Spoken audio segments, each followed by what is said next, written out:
So, good day po sa lahat. So, ito po si Angelo, ang operator ng Smart 60cm DTF printer dito sa Oyo. So, last week, so palagi po ito nagagamit. So, nandito po yung head area ko po.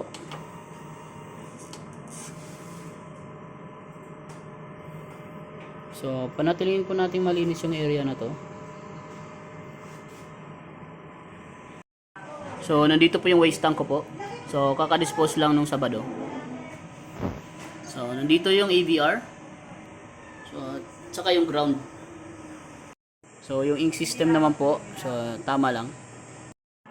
So, after natin ma-on yung printer, so, mag-cleaning po tayo. So, yung gamit ko po na mode sa cleaning ay quick.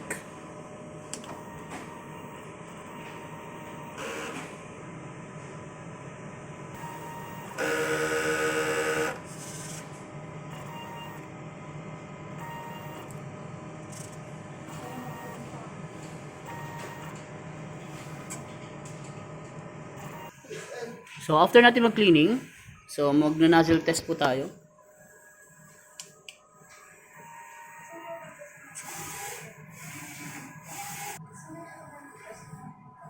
So, i-check po natin yung mga lines kung buo po. So, pag nakita na natin buo, pwede na po tayo mag-start sa print. So, nandito po yung mga in-use supplies ko po para sa Smart. So, dako naman tayo sa mga nagamit.